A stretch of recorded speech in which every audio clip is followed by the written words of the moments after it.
দেশের এই আইন শৃঙ্খলা পরিস্থিতি খারাপের পেছনে কিছু কারণ আছে।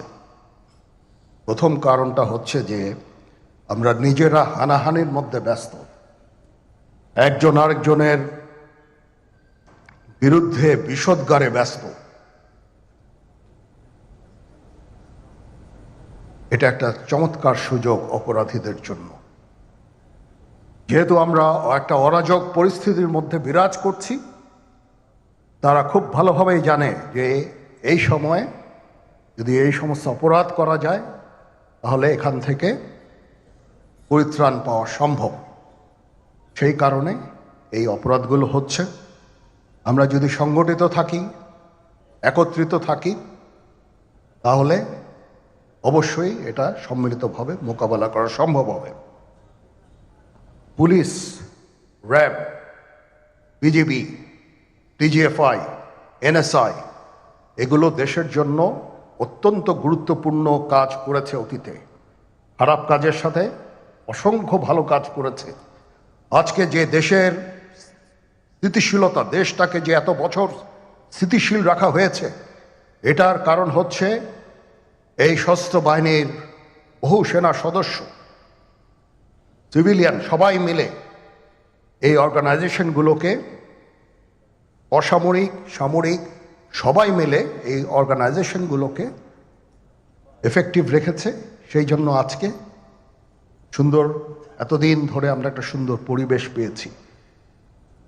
এর মধ্যে যারা কাজ করেছে, যদি অপরাধ করে থাকে সেটা শাস্তি হবে, অবশ্যই শাস্তি হতে হবে।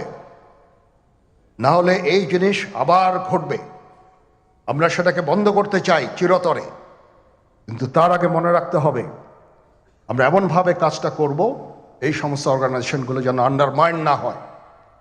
আজকে পুলিশ সদস্য কাজ করছে না, একটা বিশাল বড় কারণ হচ্ছে অনেকের বিরুদ্ধে মামলা, অনেকে জেলে। RAB, BGB, DGFI, NSI panicked. বিভিন্ন দোষারোপ, গুম, খুন, খুন ইত্যাদি তদন্ত চলছে। অবশ্যই তদন্ত হবে, দোষীদের বিচারের আওতায় আনতে হবে। এমনভাবে কাজটা করতে হবে যেন এই অর্গানাইজেশনগুলো আন্ডারমাইন না হয়।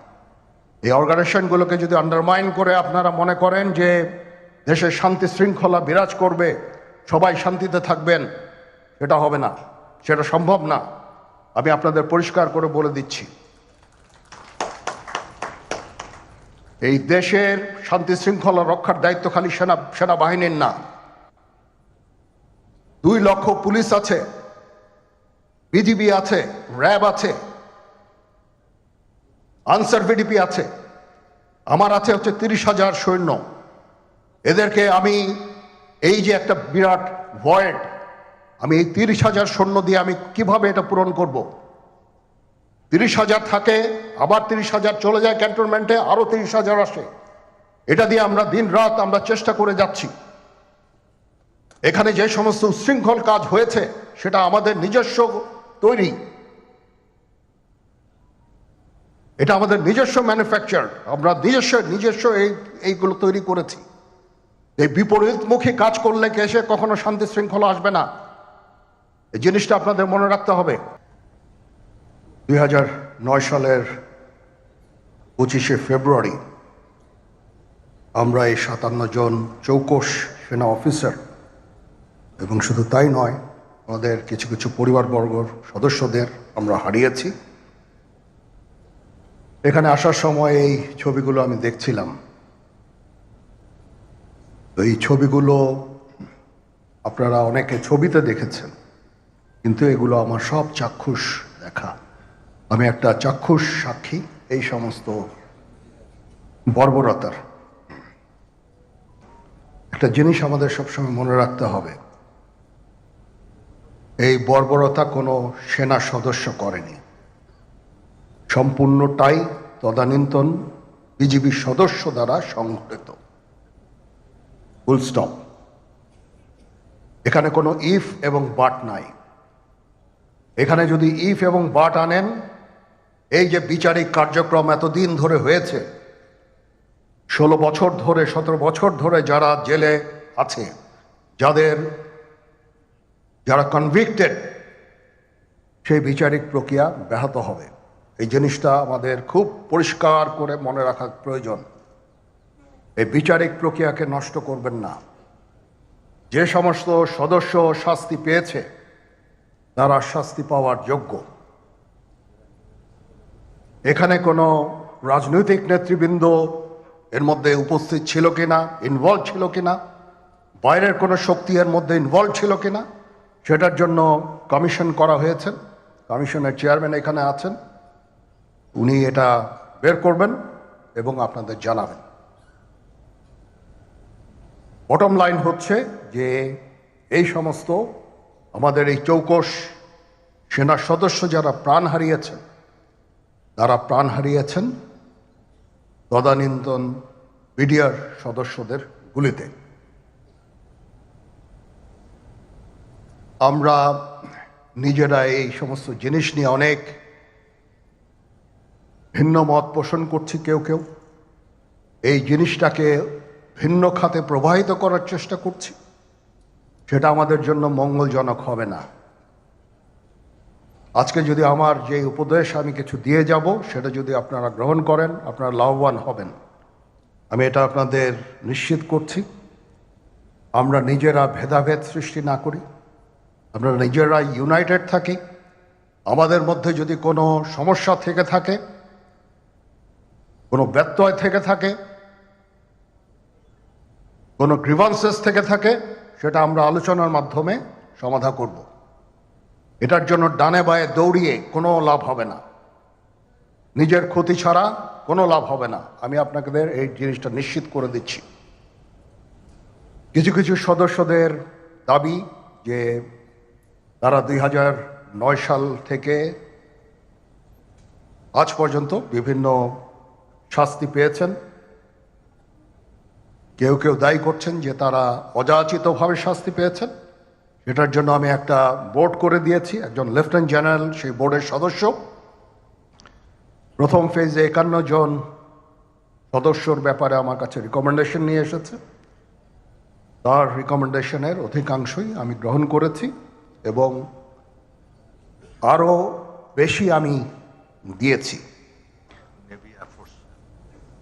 নেভি এয়ারফোর্সও তাদের এই কার্যক্রম চালিয়ে যাচ্ছে। আমার স্ট্যান্ড পয়েন্ট হচ্ছে, যদি কেউ অপরাধ করে থাকে সেটার জন্য কোনো ছাড় হবে না, বিন্দু মাত্র ছাড় নাই। আমি আপনাদের পরিষ্কার করে দিচ্ছি, it is a discipline force. Discipline ফোর্সকে ডিসিপ্লিন থাকতে দেন। আজকে এই যে দেশের ক্রান্তি লগ্নে সমস্ত বাহিনী, সমস্ত অর্গানাইজেশন বিপর্যস্ত হয়ে পড়েছে। খালি সেনাবাহিনী টিকে আছে, বিমান বাহিনী টিকে আছে, নৌবাহিনী টিকে আছে। কেন? Because of discipline. তারপরেও আমি আমার অফিসারকে আদেশ দিয়েছি, যদি সামান্যতম কোনো সন্দেহের অবকাশ থাকে, কোনো কার বিরুদ্ধে যেই অ্যাকশন নেওয়া হয়েছে, অপরাধী কিনা যদি সামান্য কোনো সন্দেহের অবকাশ থাকে, সেটা তাদের ফেভারে যাবে। এটা হচ্ছে আমার ঢালাও নির্দেশ। সেই হিসাবে বিভিন্ন প্রস্তাব আমার কাছে এসেছে। কোনো কোনো প্রস্তাবে আমি আরও আমার নিজে থেকে যোগ করে আরও বেশি আমি দিয়েছি। এভাবে পর্যায়ক্রমে অফিসাররা অ্যাপিয়ার করবে, আসবে এবং তাদের এই জিনিসগুলো আমরা দেখব। দেখে যদি মনে হয় যে তাদেরকে করার অবকাশ আছে কিছু, অবশ্যই আমরা করব। এটা ন্যায় নীতিতে আমরা প্রতিষ্ঠিত থাকব ইনশাআল্লাহ। আপনারা কিছু মনে করবেন না, আজকে আমি একটু পরিষ্কার করে আমি কথা বলতে চাই। আপনাদের সবার হয়তো ভালো নাও লাগতে পারে, কিন্তু বিশ্বাস করেন, আমার এটা যদি আপনারা গ্রহণ করেন, আপনারা লাভবান হবেন, কোনো ক্ষতি হবে না দেশের। আমার অন্য কোনো আকাঙ্ক্ষা নাই। আমার একটাই আকাঙ্ক্ষা, দেশ এবং জাতিটাকে একটা সুন্দর জায়গায় রেখে ছুটি করা। I had enough. Was last 7-8 months I had enough. আমি চাই দেশ এবং জাতিকে একটা সুন্দর জায়গায় রেখে আমরা সেনানিবাসে ফেরত আসবো। আমার এই অবস্থা হয়েছে যে আমি দেশেরই সন্তান, এই দেশেই থাকবো, দেশের জন্য যে কাজ করি সেটাই করব, এটা যতদিন আমি বেঁচে আছি সেটাই করে যাব। আমাকে বিভিন্ন দেশ থেকে আহ্বান জানাই, আমি কেন ওখানে দেশে থাকছেন। আজকেও একটা নতুন দেশ থেকে আহ্বান পেলাম, বলে আমরা সব ব্যবস্থা করে দেবো। এটা আর একটা নতুন দেশ যোগ হলো আছে। কিন্তু আপনি বাংলাদেশেই থাকতে চান, এবং আমাদের কাছে যেটি মানে আমরা সাংবাদিক হিসেবে আপনাকে প্রশ্ন করতেই হয়, আপনি দেখেছেন যে আপনার প্রতিষ্ঠিত গ্রামীণ ব্যাংকের একটি সংবাদ সম্মেলন হয়েছে, সেই গ্রামীণ ব্যাংকের সংবাদ সম্মেলন থেকে আপনার বিরুদ্ধে যে অভিযোগ করা হয়েছে সেই অভিযোগ মানি লন্ডারিং এর। সেই অভিযোগের ক্ষেত্রে বলা হয়েছে আমি সবচেয়ে ডাকু বাংলাদেশে সবচেয়ে বড় ডাকাত এদেশে, কাজে সেই হিসাবে সবাইকে জানান দেওয়া হচ্ছে, সেই হিসাবে আমি পরিচিত হয়েছি। আমি সবচেয়ে বড় ডাকাত, আমি সবচেয়ে সাংঘাতিক মানুষ যে দেশের সর্বনাশ করে যাচ্ছি, সেইভাবে পরিচিত হয়েছি। আপনি আমাদের একটু বলবেন যে আপনি বাংলাদেশের জন্য বা আপনার পরবর্তী লক্ষ্যগুলি কি সারা পৃথিবীর জন্য? আপনি তো শুধু বাংলাদেশ নিয়ে ভাবেন না, যে আপনি আসলে কি করতে চান বা কেমন দুনিয়া চান বা কেমন বাংলাদেশ চান, সেটা আপনার কি লক্ষ্য এই মুহূর্তে? ওই যে বললাম যে এটাই হলো আমাদের স্বপ্নের বীজতলা, যে আমাদের স্বপ্নগুলো একটা একটা দাসে একটা নতুন আইডিয়া আসে, সেটা একটা বীজতলা। এটা আমরা ট্রাই করে দেখি, একটা ছোট আকারে করি, এটা সফল হলে একটু বড় আকারে করি, এটা বাংলাদেশি করি। একবার সফল হলে সারা দুনিয়া এটা লুফে নেয় দেওয়ার জন্য, সারা দুনিয়ার লোক এখানে আসে, আমাদের লোককে নিয়ে যায়, সেইভাবে কাজকর্ম করছি। এটা আমরা একটা থাকছি বাংলাদেশে, করছি বাংলাদেশে, কিন্তু সারা দুনিয়ার লক্ষ্য আমাদের দিকে, আমরা কি করছি, কি চিন্তা করছি, কিভাবে এগুলো পরিচালনা করছি। এবং তার মধ্যে ব্যাখ্যা হিসেবে যেটা আমরা বারবার বলছি, আমরা একটা নতুন পৃথিবী গড়তে চাই। সেই পৃথিবী হচ্ছে 3 শূন্যের পৃথিবী। এটাও বহুবার বলা হয়েছে, তার উপরে বই লিখেছে 3 শূন্যের পৃথিবী কি হবে, যে 0 কার্বন এমিশন, যেহেতু পৃথিবী ধ্বংস হয়ে যাবে এই গ্লোবাল ওয়ার্মিং এর কারণে, একে রক্ষা করতে হলে আমাদের 0 কার্বন এমিশন অ্যাচিভ করতে হবে। কাজে এটা এমন বিশ্ব আমাদের গড়তে হবে যেটা 0 কার্বন এমিশনের বিশ্ব হবে। 0 ওয়েলথ কনসেন্ট্রেশন। আমরা উন্নয়ন বলছি, যে উন্নয়নের সফলতা গুটিগত মানুষের কাছে যায়। এটা শুধু বাংলাদেশে না, সারা পৃথিবীর এই অবস্থা, যে সমস্ত টাকা গুটি হতে মানুষের কাছে চলে যায়। দুনিয়ার যত সম্পদ আছে এই মুহূর্তে, তার 90% যে সম্পদ, এটা হয়তো 5% লোকের কাছে। কাজে 90% 5% লোকের কাছে রয়ে গেল, এবং আগামী দিনে এটার পরিবর্তন অন্যভাবে 90% জায়গায় এটা 95% হয়ে যাবে, ওই 5% জায়গায় এটা 3% হয়ে যাবে। অর্থাৎ লোকের সংখ্যা কমে যাবে, সম্পদের পরিমাণ তাদের কাছে অনেক বেড়ে যাবে। এটাই হলো বর্তমান অর্থনীতির কাঠামো। আমরা বলছি যে এই কাঠামো যতদিন থাকবে এই পৃথিবী টিকতে পারবে না। আর তো হলো 0 আনএমপ্লয়মেন্ট। বিশেষ করে আমরা যেটা জোর দিয়ে বলি, সেটা হলো যে এই যে আর্টিফিশিয়াল ইন্টেলিজেন্স, এটা পৃথিবীকে ধ্বংস করে দেবে। কাজে তার আগে আমাদেরকে ঠিক করতে হবে টেকনোলজিকে আমরা কতদূর নিয়ে যাব, কোথায় সীমারেখা টানবো, এটা ঠিক করতে হবে। সেই পৃথিবীর নাম দিয়েছি আমরা 3 শূন্যের পৃথিবী, 30 ওয়ার্ল্ড। এই আমরা একটা পৃথিবী গড়তে চাই যেখানে এই যে 0 ওয়েলথ কনসেন্ট্রেশন, 0 আনএমপ্লয়মেন্ট এবং 0 ওয়েলথ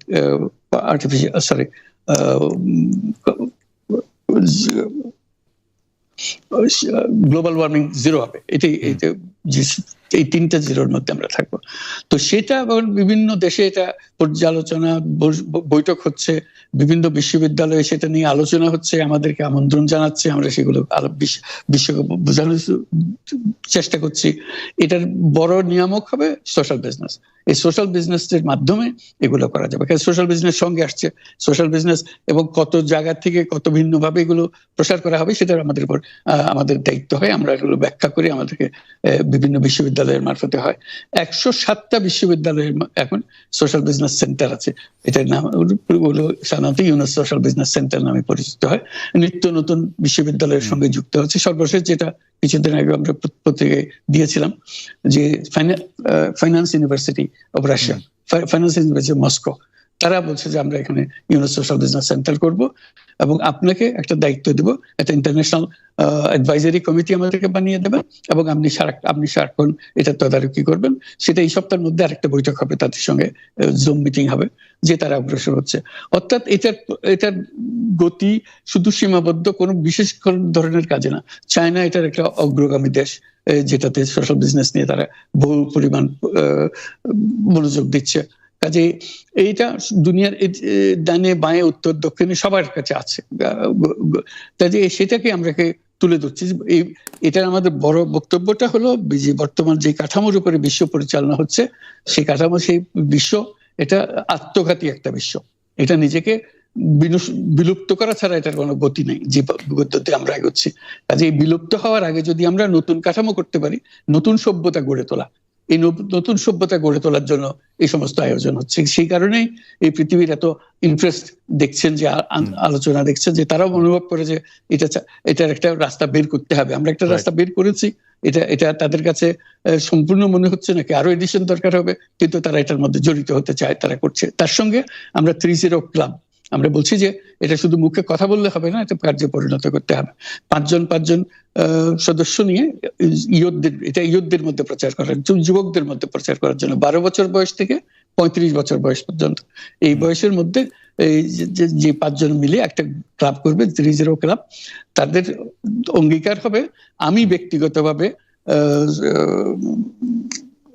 কার্বন এমিশন জিরো করব, আমি ব্যক্তিগতভাবে ওয়েলথ কনসেন্ট্রেশনকে বন্ধ করব, আমি ব্যক্তিগতভাবে আনএমপ্লয়মেন্টকে বন্ধ করব। এটা ব্যক্তিগত, আমি এমন কিছু কাজ করব না যাতে এগুলো প্রসারিত হওয়ার সুযোগ পায়। কাজে 5 জনে প্রত্যেকে এটা যখন সফল করবে, তাদেরকে বলা হবে 30%। এই 5 জন যদি 30% হতে পারে এবং আরো ক্লাব যদি 30% সৃষ্টি করতে পারে, আমাদের বক্তব্য হলো তাহলে আমরা 30 বিশ্ব গড়তে পারবো। কারণ পুরো জিনিসটা সৃষ্টি করছি আমরা নিজেরাই ব্যক্তিগতভাবে। এই যে ওয়েস্ট, প্রচুর ওয়েস্ট, আমরা বর্জ্য, এই বর্জ্যতেই আমরা শেষ হয়ে যাব। কাজে আমি বর্জ্যের আমি যদি 30 ক্লাব করি, প্রথম কাজ হলো আমি যে জিনিস আমার দরকার নেই সেই জিনিস আমি কিনবো না। কিনলে এটা ফেলে দিতে হবে, এক সময় না এক সময় ফেলতে হবে, বর্জ্য